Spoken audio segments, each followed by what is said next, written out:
고린도전서 4장 14절에서 21절 말씀. 내가 너희를 부끄럽게 하려고 이것을 쓰는 것이 아니라 오직 너희를 내 사랑하는 자녀같이 권하려 하는 것이라. 그리스도 안에서 1만 스승이 있으되 아버지는 많지 아니하니 그리스도 예수 안에서 내가 복음으로써 너희를 낳았음이라. 그러므로 내가 너희에게 권하노니 너희는 나를 본받는 자가 되라. 이로 말미암아 내가 주 안에서 내 사랑하고 신실한 아들 디모데를 너희에게 보내었으니 그가 너희로 하여금 그리스도 예수 안에서 나의 행사 곧 내가 각처 각 교회에서 가르치는 것을 생각나게 하리라. 어떤 이들은 내가 너희에게 나아가지 아니할 것 같이 스스로 교만하여졌으나 주께서 허락하시면 내가 너희에게 속히 나아가서 교만한 자들의 말이 아니라 오직 그 능력을 알아보겠으니 하나님의 나라는 말에 있지 아니하고 오직 능력에 있음이라. 너희가 무엇을 원하느냐? 내가 매를 가지고 너희에게 나아가랴. 사랑과 온유한 마음으로 나아가랴. 자, 드디어 고린도전서라는 이 편지 속에서 고린도 교회 안에 그 분열의 문제를 다루는 내용이 이제 마지막 결론에 이르렀습니다. 1장 10절에서 형제들아 내가 우리 주 예수 그리스도의 이름으로 너희를 권하노니 모두가 같은 말을 하고 너희 가운데 분쟁이 없이 같은 마음과 같은 뜻으로 온전히 합하라. 이렇게 권면한 말씀이요. 여기 이렇게 4장 끝절까지 오게 된 거예요. 그 한 내용을 가지고 계속 얘기한 거란 말이에요. 바울은 이 긴 권면 속에서요. 첫째, 교회가 분열하면 안 되는 이유를 설명했고요. 또 두 번째, 고린도 교회가 분열하게 된 원인을 지적해 주었습니다. 그리고 세 번째로 분열의 문제 해결 방안을 또 제시해 주었죠. 그것들을 간단하게 정리한 내용을 한번 보세요. 영상을 보시면 표로 정리를 했거든요. 분열의 문제에 대하여 1장 10절부터 4장 21절 오늘 이 말씀까지의 내용을 간단하게 정리를 하면 이렇게 되겠습니다. 먼저 교회가 분열하면 안 되는 이유에 대해서 바울은요, 십자가에 못 박히신 그리스도를 이렇게 상기시켜 주면서 그리스도께서 어찌 나뉘었느냐. 우리를 위해 십자가에 못 박히셔서 우리의 주님이 되신 분은 오직 그리스도시다. 바울도 아볼로도 게바도 아니다. 그런 사실을 일깨웠어요. 자, 하나님은 십자가의 도라는 방식으로 우리를 구원하셨는데요. 그것은 아무 육체라도 하나님 앞에서 자랑하지 못하게 하심이라는 거예요. 그렇죠? 교회는 예수의 이름으로 세례를 받는 것이지 바울이나 아볼로 같은 교회 리더들의 이름으로 세례를 받는 게 아니란 말이에요. 세례는 예수 그리스도에게 속한다. 또 그와 하나 된다라는 신앙 고백이 세례입니다. 그리스도의 교회는 그래서 나뉘어질 수가 없는 한 몸, 지체인 것을 얘기해 줬단 말이에요. 그런데 고린도 교회는 왜 분열되어 있었다고요? 바울은 분열의 원인을 에둘러서 표현하지 않았습니다. 그들을 가리켜서 영적이지 못하기 때문이라는 거예요. 육신에 속한 자, 어린아이 상태에 머물러 있기 때문이라는 거예요. 그래서 세상 지혜와 세상의 기준으로 교회 리더들을 평가를 한 거고 자기 자랑의 표현으로 또 교회 안에 파벌을 만들게 된 것이라고 그렇게 원색적으로 비판을 했단 말이에요. 그리고 분열되어 있는 교회에 이제 해결 방안을 제시했죠. 그건 복음으로 교회의 그 각 구성원에 대한 관계성을 재정립시키는 것이었어요. 교회 리더들에 대한 세상적인 시각을 복음으로 교정해 주었단 말이에요. 주인 되시는 그 하나님의 일꾼이라는 거예요. 일꾼. 그리고 그 일꾼들은 하나님의 바치고 또 하나님의 성전인 성도들을 위해서 보내졌다는 거죠. 리더들과 교인들은요, 모두 그리스도의 것이고 그리스도는 하나님 것이다 라는 이 관계성을 밝혀주고요. 더 나아가서 사도들의 실제 삶 속에서 나타나는 그 고난의 증거들을 쭉 소개함으로써 세상적인 기준의 리더에 대한 환상을 박살내기까지 한 거예요. 거기까지가 이제 4장 13절까지의 내용인 거예요. 지난주까지 봤던. 고린도 교인들은 자칭 지혜로우며 또 자칭 신령한 자들이라고 자랑하던 자들이었죠. 그런데 바울은 그들을 향해서 육신에 속한 자이며 또 하나님의 지혜와 역행하는 자들이라면서 그 증거가 바로 뭐래요? 시기와 분쟁이라는 열매, 또 교회 분열의 현실이라고 했단 말이에요. 그러니까 얼마나 뼈아픈 질책이었겠어요. 자기들이 생각했던 자기들의 모습과 전혀 반대의 이야기를 사도 바울이 들춰낸 거예요. 자, 과연 이러한 바울의 비판과 권면을 그 고린도 교인들은 온전히 수용할 수 있을까요? 바울이 전하고자 했던 메시지는 모두 끝났어요. 하지만 그래서 오늘 바울은 오늘 본문을 덧붙이는 거예요. 바울의 사도적인 권위가 도전받고 있었기 때문에 그렇습니다. 고린도 교인들 사이의 분열은 아볼로와 바울을 평가한 것에서 가장 크게 확대된 것이라는 것을 미루어 짐작할 수가 있어요. 보세요. 군중 속에서 설교와 변론에 능했던 그 아볼로에 비해서 바울은요, 외모와 언변에서 많이 기울어졌기 때문에 교회 설립 목회자인데도 불구하고요, 배척하는 무리들이 있다는 것을 사도 바울은 들어서 알게 된 거예요. 그래서 바울은 고린도 교인들과 그 자신 사이에 특별한 관계, 그걸 부각시키면서 결론을 지금 맺고자 하는 거예요. 예? 그래서 본문 14절과 15절 함께 다시 봅니다. 같이 시작. 내가 너희를 부끄럽게 하려고 이것을 쓰는 것이 아니라 오직 너희를 내 사랑하는 자녀 같이 권하려 하는 것이라. 그리스도 안에서 일만 스승이 있으되 아버지는 많지 아니하니 그리스도 예수 안에서 내가 복음으로써 너희를 낳았음이라. 자, 먼저 바울은 내가 너희를 부끄럽게 하려고 이것을 쓰는 것이 아니라는 말로 시작을 했습니다. 자, 원어를 보면요, 이 아니라는 부정어 우크라는 단어가 제일 앞에 나와 있습니다. 강조된 거예요. 아니다. 뭐가 아니다? 너희들에게 부끄럽게 하려고 그런 게 아니야. 왜냐하면 앞에서 잔뜩 깠거든요. 그죠? 고린도 교인들이 정말 비참함을 느낄 정도로 깠단 말이에요. 너희들은 지혜롭지도 않고 신령하지도 않아. 오히려 미련한 세상 지혜만 알 뿐이고 육신에 속한 어린아이 상태의 신앙 수준이야. 그 3년 전 개척할 때 수준, 거기서 여전히 벗어나지 못했어. 그러면서 그들의 민낯을 있는 그대로 얘기했단 말입니다. 그러니 편지를 받는 수신자들이, 고린도 교인들이 느낄 부끄러움을 바울도 아는 거예요. 하지만 부끄러움을 느끼게 하는 것은요, 복음 선포에 있어서 필수적인 요소예요. 사실 피할 수가 없어요. 죄인이 자신의 부끄러운 민낯을 보지 못하면요, 어떻게 그리스도의 필요성을 알겠냔 말입니다.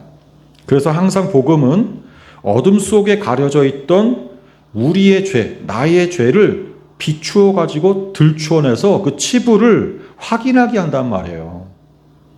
그래서 여기 부끄럽게 하다로 번역된 단어 자체가 엔트레포예요. 이 엔트레포는 엔과 트레포가 합쳐진 형태거든요. 이 트레포라는 단어가 방향을 바꾸어 돌다, 그런 뜻입니다. 그러니까 밖으로 향하던 시선을 안으로 자신에게로 돌리는 이미지가 있단 말이에요. 그러니까 복음은 그렇게 우리 자신을 비추어서 보게 하는 능력이 있단 말이에요. 근데 왜 부끄럽게 하려는 게 아니다 그렇게 굳이 말합니까? 거짓말인가요? 부끄럽게 쓰면서 아니란 말이에요. 부끄럽게 하려는 게 목적이 아니라는 거예요. 부끄러운 상태를 지나게 해서 과정으로 그냥 거치게 해서 그 다음에가 이 편지를 쓰는 진짜 최종 목적인 거죠.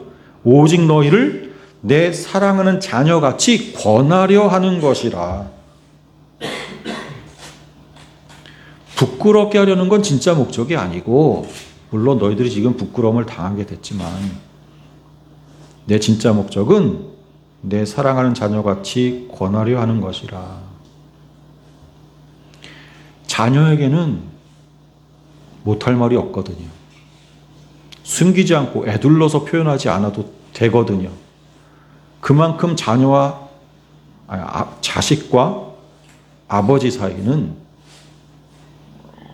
감정의 쿠션이 그래도 있단 말이에요. 자, 여기 권하려 함이라는 단어, 요게 누데토라는 말을 번역한 거거든요. 이 누데토는 누데테오의 현재 분사형입니다. 그러니까 누데테오가 기본형이에요. 이 동사는요, 신약 성경을 보면 8번 쓰인 단어예요. 근데 이 8번이 다 바울이 사용한 말이에요. 바울만 썼어요. 훈계하다라는 뜻이거든요. 여기 누데테오가. 이 단어에는 누군가를 꾸짖거나 적개심을 품게 만들기보다는요, 교정을 목적으로 하는 충고예요. 고쳐주려고 하는 충고. 이 단어를 뜯어보면 누스라는 단어, 누스가 마음, 지성 그런 뜻 아니에요. 누스라는 단어하고 티데미, 이렇게 잘 놓는다는 뜻이에요. 합성어입니다. 그래서 마음에 놓아두다. 그런 뜻이 되는 거예요. 단순한 꾸지람이 아니라 사랑으로 올바른 사고와 행동을 그 마음에다가 딱 심어주는 교육적인 행위를 가리키는 말이 바로 이 누데테오인 거예요. 그 말을 여기다 쓴 거예요. 권한다, 권하려 합니다. 바울은 이 모든 말을요, 내 사랑하는 자녀로서 하고 있는 거예요. 내 사랑하는 자녀라고 생각하고 하는 거란 말이에요. 분열에 대한 언급의 결론 부분에서 지금 바울은 고린도 교인들과 자신이요, 사도 바울 자신이 영적인 부자 관계에 있다는 것으로 지금 어필을 하고 있는 거예요. 왜 이런 어필이 필요하죠? 사도 바울에 대한 부정이 있으니까.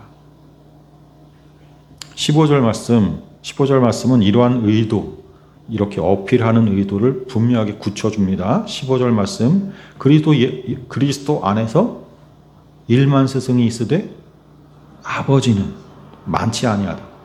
그러면서 그리스도 예수 안에서 내가 복음으로써 너희를 낳았다. 내가 아버지다. 너희를 낳은 아버지다. 그리스도 안에서로 시작하고요. 또 중간에 그리스도 예수 안에서라고 다시 한번 이 부자 관계의 정의라는 것이, 정의라는 것이 영적인 측면이라는 점을 지금 밝혀주는 거예요. 그러니까 육신적인 아버지와 헷갈리면 안 되는 거죠. 그렇다면 이건 더 영원한 관계로 지금 확장되고 깊어지는 거예요. 이 부자 관계라는 것이. 그렇죠? 육신의 아버지보다 더 중요한 관계가 되는 거예요. 육신의 아버지는 이 세상 몇십 년 지속되다 끝나잖아요. 계속 지속되는 게 아니에요. 근데 이 15절에서 바울이 비교하는 것은 육신의 아버지와 비교하는 것이 아니라 지금 다른 교회 리더들과 사도 바울 요 자신을 대조시키는 겁니다. 그렇잖아요. 지금 잘 보세요. 그리스도 안에 일만 스승이 있으되 그러잖아요. 아버지는 많지 아니하니 또 그러잖아요. 자, 일만 스승이 많다는 거예요. 그런 말이거든요. 스승은 많다. 일만 스승이라는 게, 일만이라는 게 뮤리오스라는 단어예요. 뮤리오스. 이게 무수히 많은 그런 뜻입니다. 그러니까 스승은 무수히 많다. 근데 이 스승이 또 뭐냐면, 요 스승이라는 단어였으면 이게 우리말로 스승이라고 번역을 했는데, 원래는 요게 뭐 학교 선생 같은 그런 스승이 아닙니다. 이게 파이다고고스라는 뜻이에요. 파이다고고스라는 단어로 옮긴 거예요. 이 파이다고고스는 고대 그리스 로마 사회에서 신뢰받는 노예 가운데에서 아버지가 아들을 딱 맡겨가지고 학교까지 데려다주고 다시 데려오고 그걸 주로 맡기는 노예가 이 파이다고고스예요. 그래서 주로 어린 아들과 어린 때의 아들, 그래서 혼자 다니지 못하는 그 어릴 때의 아들을 그렇게 함께 학교를 왔다 갔다 데려다 줄 뿐만 아니라 평소에 그의 곁에 붙어가지고 어린 아이의 그 품행, 또 교육 정도 이런 것들을 옆에서 체크하고 관리하도록 하는 노예가 이 파이다고고스예요. 우리가 생각하는 어떤 지식을 실제로 전수해주고 가르치는 스승이나 교사는 디다스칼로스라는 단어가 따로 있습니다. 근데 이 파이다고고스는 그런 선생들 가운데에서 특별히 이렇게 평소에 아이와 밀접한 관계에서 가까이에서 그의 신변을 보호해줄 뿐만 아니라 나갈 때 오갈 때 그리고 그의 일거수일투족에 대해서 체크하고 함께 해주는 그런 감독자, 보호자, 또 이걸 우리말로는 또 후견이라고 이렇게 표현할 수 있는, 그렇게 번역해야 사실은 맞는 말이에요. 그래서 개역 성경에는 요 파이다고고스라는 단어를 여러분들 다 기억하실지 모르겠는데 몽학 선생이라고 표현했어요. 바로 그런 뜻입니다. 자, 지금은 우리가 부모들이 이렇게 학교를 등하교시켰단 말이에요. 근데 시킨단 말이에요, 지금은. 근데 고대에는 이 파이다고고스들이 부모의 그 보조 역할을 했던 거예요. 어릴 때부터 돌봐주는 노예들이니까. 그래서 사실은 진짜 친근한 관계를 맺는 경우도 있었겠지만 그건 그런 보호자들이 아무리 많아도 부모를 대신할 수는 없는 거죠. 그래서 부모와 이 파이다고고스가 비교가 되는 거죠. 대조가 되는 거죠. 부모 역할을 대신 해주지만 부분적으로, 하지만 계속적인 부모는 아닌 거죠. 그래서 바울은 지금 10,000명의 파이다고고스가 있어도 아버지는 많지 않다 그러면서 이 파이다고고스와 아버지를 대조시키는 거예요. 그리고 바울이 바로 고린도 교인들이 그들을 낳은 아버지라는 거예요. 아버지라는 거예요. 그리스도 예수 안에서 복음으로써 너희를 낳았다 그러잖아요. 그죠? 바울은 복음으로 그들을 낳은 영적 아버지라는 거예요. 우리는 어떻게 다시 중생하는 거예요? 복음으로. 그러니까 복음으로써, 지금 복음으로써라는 수단으로 사도 바울은 고린도 교인들을 낳았단 말이에요. 예수 믿게 한 거죠. 이 낳았다는 단어 자체, 에겐네스라는 이 단어가 출산이라는 단어잖아요. 그러니까 이게 출산의 이미지를 빌려가지고 지금 영적인 중생을 강조하는 겁니다. 영적으로 다시 태어난다는 이것만큼 천지개벽할 일이 어디 있습니까?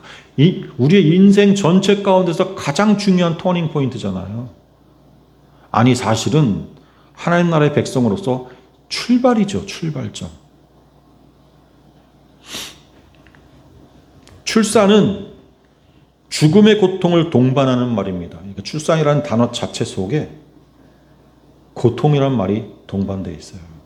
바울이 지금 고린도 교회를 낳기까지 3년 반 동안의 고통을 이렇게 너희를 낳았다라는 말로 표현한 거예요. 이 말을 부정할 수 없어요. 고린도 교회 모두가 고개를 끄덕일 수밖에 없어요.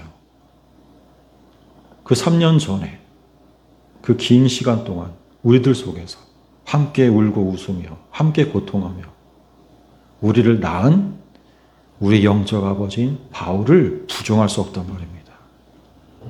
그러면서 다른 그 교회 리더들과 바울의 그 차별성을 은근히 강조하고 있는 거예요.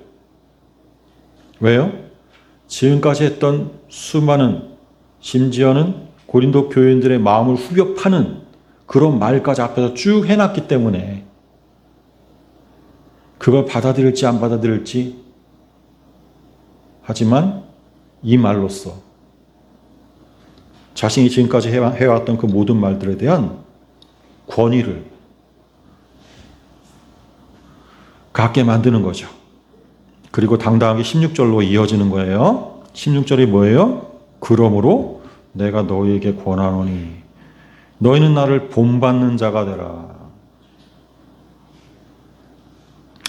이 권하노니, 이 파라칼로입니다. 이게 파라칼레오의 1인칭 현재형. 그러니까 파라칼레오가 기본형이죠. 이 파라가 뭐뭐 곁에라는 뜻이죠. 옆에라는 뜻이에요. 파라가. 칼레오는 부르다예요. 이게 요 두 개가 합쳐져서 파라칼레오. 곁으로 불러서 지금 위로하고 격려하고 권면하는 것. 이게 권한원이에요. 권한원이. 엄한 명령이 아닌 거죠. 아버지가 자녀의 어깨를 감싸면서 부드럽지만 단호하게 말하는 그런 뉘앙스, 그런 이미지의 단어가 이 권한원이 파라칼레오예요. 그리고 나를 본받는 자가 되라 그러잖아요. 이게 미메타이예요. 미메타이. 미메테스의 복수형이거든요. 많은 것들을 본받아라. 자, 영어의 미믹, 모방하다. 그 어원입니다. 이 단어가. 그러니까 모방자, 따라하는 자 그런 말이거든요. 바울은 단순히 내 말을 들어라가 아니라요. 내 삶을 따라해라 그렇게 얘기하는 거예요. 지금. 내 삶을 따라해라. 우리가 앞장에서 특히 4장 9절 똑같은 장 9절부터 13절에서 사도 바울이 사도들이 당하는 고난의 내용들에 대해서 소개했죠. 그 고난, 그러나 그런 고난 가운데에도 인내했고 또 축복했고 참아왔다는 그 삶을 본받으라는 거예요. 이건 바울 자랑하는 거 아닙니다. 이건요, 그리스도의 십자가를 따르는 제자로서의 자신의 모습이기도 했어요. 그러니까 이것은 그리스도를 따르는 모습인 거예요. 나를 따르는 것은, 나를 모방하는 것은 그리스도를 따르는 거예요.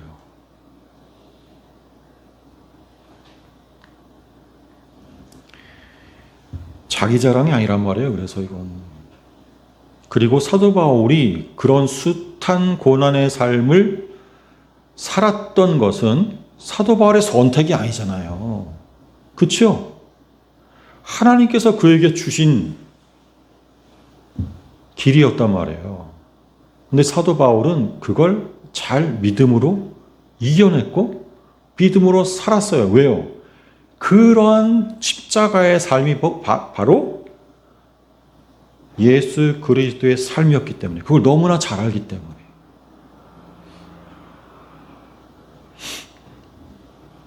절 말씀 보세요. 보시면 이로 말미암아 내가 너희에게 이로 말미암아 내가 주 안에서 내 사랑하고 신실한 아들 디모데를 너희에게 보내었으니 그가 너희로 하여금 그리스도 예수 안에서 나의 행사 곧 내가 각처 각 교회에서 가르치는 것을 생각나게 하리라. 나를 본받으라, 나를 본받는 자가 되라. 그래 놓고서는 이로 말미암아, 이 때문이라는 뜻이죠. 이 때문에 내가 디모데를 너에게 먼저 보낸다. 편지 쓰고 나서 보낸 게 아니라 사실은 이미 보내놓고 이 편지를 쓴 것 같아요. 디모데가 너에게 먼저 간 이유가 그거다. 너희가 나를 본받아야 될 텐데 디모데를 보면 나를 본받는 게 뭔지 알 거야. 지금 그 말 하는 거예요. 디모데가 어떤 사람이에요? 사도 바울이 직접 이는 내 아들이다 이렇게 부른 사람입니다. 디모데가 먼저 역시 사도 바울을 꼭 빼닮게 본받은 사람이었기 때문에 그런 거예요. 그 견본을 그 견본품 마냥 디모데를 고린도 교회에 보내놓은 거예요. 그리고서는 나를 본받는 자 되라 이렇게 이야기하는 것이죠. 여기 말씀 보면 예수 안에서 나의 행사라고 이렇게 번역했는데 이게 무슨 말인지 분명하지 않잖아요. 이 나의 행사라는 단어가 이게 호두스라는 단어를 번역한 거거든요. 이 나의 행사라는 것은 어떤 생활의 방식 또는 사도 바울에게 있어서는 사역의 방식, 또 사도 바울이 가르침의 내용 이런 것들을 통틀어서 이 호두스로 이야기할 수 있어요. 그러니까 그리스도 안에서 살아가는 생활 방식, 또 사역의 방식, 이것을 디모데를 통해서 너희가 볼 수 있을 것이다 하는 거예요. 또 그것은 그 뒤에다가 뭐라고 한 거예요? 각 교회에서 가르치는 것을 생각나게 하리라. 결국 그것을 봄으로써 너희 고린도 교회뿐만 아니라 나는 모든 교회들, 내가 낳은 나의 영적 아들들인 성도들이 모여있는 모든 교회에 그렇게 했다는 것입니다. 그렇게 했다는 거예요. 똑같은 가르침, 똑같은 삶의 방식을 보여주었다는 거예요. 18절, 19절, 20절까지 세 절 한번 같이 보겠습니다. 18, 19, 20절 같이 시작. 어떤 이들은 내가 너희에게 나아가지 아니할 것 같이 스스로 교만하여졌으나 주께서 허락하시면 내가 너에게 속히 나아가서 교만한 자들의 말이 아니라 오직 그 능력을 알아보겠으니 하나님의 나라는 말에 있지 아니하고 오직 능력에 있음이라. 지금 나를 본받으라. 그리고 그것을 본받게 하게 하기 위해서 디모데를 내가 보낸다. 디모데를 보면 내가 어떻게 그리스도 안에서 삶의 방식을 어떤 태도로 또 어떤 모습으로 사역하는지 알게 될 거다. 이 이야기하면서요. 덧붙여서 당시 고린도 교회가 사도 바울에 대해서 대하고 있는 그 태도에 대해서 지적을 하고 경계를 하는 말씀을 덧붙였습니다. 그러면서 중요한 말씀이 나오죠. 하나님의 나라는 말에 있지 않고 오직 능력에 있다. 그들이 말로써 그렇게 나를 계속 비방하고 또 사도 바울의 그 사도직을 도전하는데 말로써 할 것이 아니라 진짜 중요한 건 능력이라는 거예요. 능력이다. 이 말씀이 이렇게 쉽게 이렇게 수용되지가 않아요. 그러니까 이해가 잘 안 돼요. 이게 말에 있지 아니하고 이 말은 여기까지는 좀 이해가 되죠. 그렇죠? 그러니까 그 사람들은 말로써 사도 바울을 평가하고 깎아내렸어요. 그리고 도전했단 말이에요. 근데 사도 바울이 이야기하기로 하나님의 나라는 말에 있지 아니하고 오직 능력에 있음이라 그랬어요. 하나님의 나라는 성경 전체에서 굉장히 중요한 개념입니다. 그러니까 우리가 성경에서 이야기하고자 하는 개념으로 그걸 봐야지 세상에서 갖고 있었던 지식과 개념으로 성경을 보면 안 돼요. 그러니까 성경에서 도대체 하나님 나라가 뭘 얘기하는 거냐. 그래서 나라는 통치의 개념이라는 것이 발전됐어요. 우리가 여기까지는 이해를 한단 말이에요. 그렇잖아요? 하나님의 나라는 하나님의 통치라는 말이에요. 하나님의 통치는 이 세상에서 유일하게 하나님의 통치가 온전하게 이루어지는 곳이 교회인 거예요. 그래서 세상이 교회를 볼 때, 저곳이 하나님의 통치가 이루어지는 공동체구나를 우리를 통해서 보여주라는 거예요. 그걸 하나님의 통치는 말로써 되는 게 아니라는 거예요. 대신에 여기 두나미스, 능력이 있음이라고 했단 말이에요. 자, 이 능력이란 말씀이 어디와 연결이 되냐면 그래서 빌립보서 4장 한번 보세요. 4장 11절부터 13절까지 같이 한번 보겠습니다. 시작. 내가 궁핍함으로 말하는 것이 아니니라. 어떠한 형편에든지 나는 자족하기를 배웠노니 나는 비천에 처할 줄도 알고 풍부에 처할 줄도 알아. 모든 일 곧 배부름과 배고픔과 풍부와 궁핍에도 처할 줄 아는 일체의 비결을 배웠노라. 내게 능력 주시는 자 안에서 내가 모든 것을 할 수 있느니라. 자, 여기 능력이라는 말이 13절에 마지막에 나왔는데 이 능력이 무슨 능력이에요? 그러면 위에서 먼저 설명이 된 거예요. 위에서 궁핍에 처하든 비천에 처할 줄도 알고 풍부에 처할 줄도 알고 또 배부름, 배고픔, 풍부, 궁핍에도 처할 줄 아는 일체 비결을 배웠노라. 어떻게 그럴 수 있냐? 내게 능력 주시는 자 안에서 내가 이 모든 것을 할 수 있었다. 그럼 이 능력은 뭐예요? 이 세상에서 어떠한 처지를 만나도 그 속에서 변함없이 하나님을 하나님으로, 주님을 주님으로 흔들리지 않는 그 믿음, 간직하고 보존하게 하는 그 능력인 거예요, 이게 지금. 성령님께서 그 안에 계신 사람만이 할 수 있는 능력이, 이게 성령의 능력이란 말이에요. 그래서 이것이 사실은 고린도서 본문 안에서 이 능력에 대한 설명이 먼저 있었어요. 십자가의 도가 멸망하는 사람들에게는 어리석게 보이지만 누구에게는? 믿는 우리에게는 능력이 됩니다. 그렇죠. 그러면 능력은 뭐라는 거예요? 십자가의 도예요. 십자가의 도가 뭐라고 했어요? 십자가의 로고스, 십자가에 대한 이야기, 십자가의 말씀. 뭐예요? 예수 그리스도에 대한 십자가의 그 서사.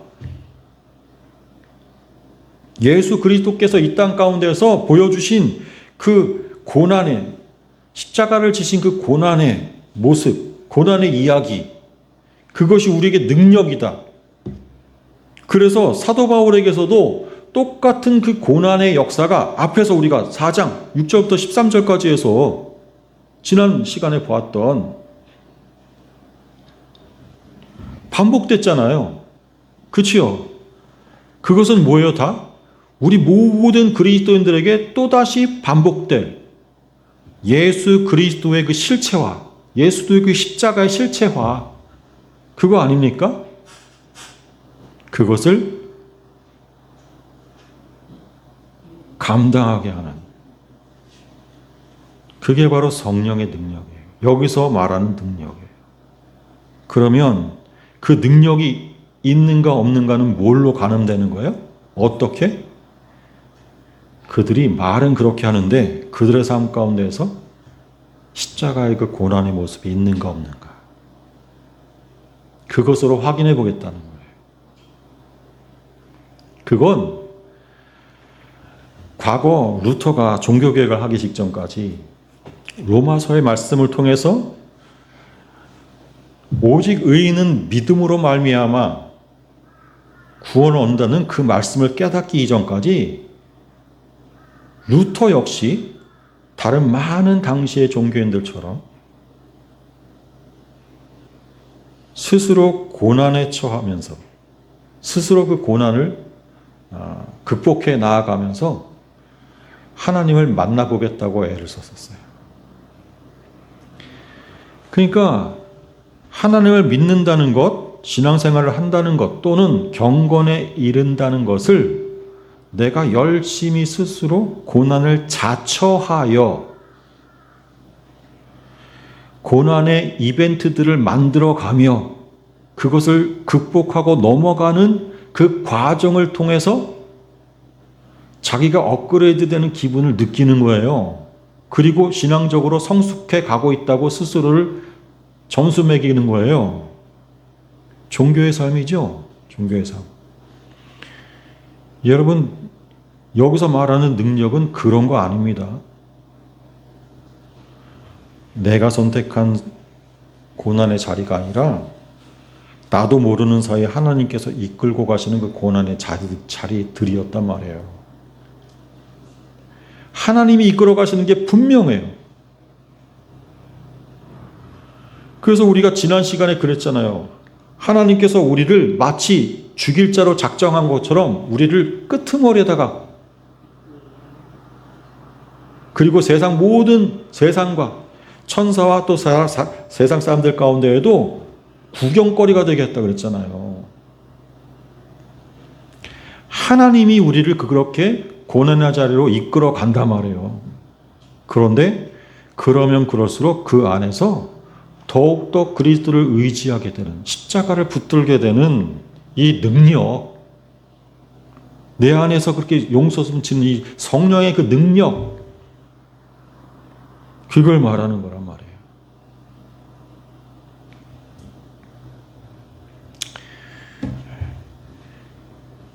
그리고 마지막 절에 이야기합니다. 21절 말씀 다 같이 한번 읽겠습니다. 시작. 너희가 무엇을 원하느냐? 내가 매를 가지고 너에게 나아가랴. 사랑과 온유한 마음으로 나아가랴. 여기 매는 랍도스란 단어를 옮긴 거예요. 이 랍도스는 당시에 아버지가 자녀들을 이렇게 징계할 때 쓰는 매가 이 랍도스입니다. 그러니까 지금 내가 매를 가지고 너에게 나아가라 했으니까 아버지로서 너희들에게 훈계의 매를 들고 지금 나아갈까? 아니면 사랑과 온유한 마음으로 나아갈까?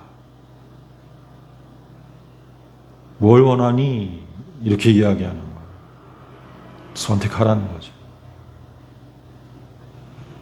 아버지의 교훈을 멀리하고 멸시하면 매가 필요한 거예요.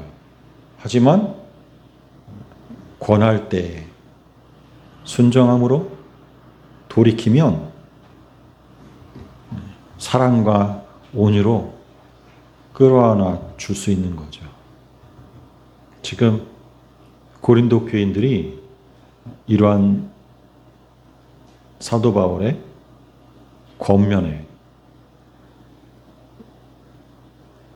권면으로 마무리되어서 이제 교회 안에 있었던 그 분열의 문제에 대해서 재고할 수 있는 기회를 사도 바울이 지금 마련을 한 것입니다.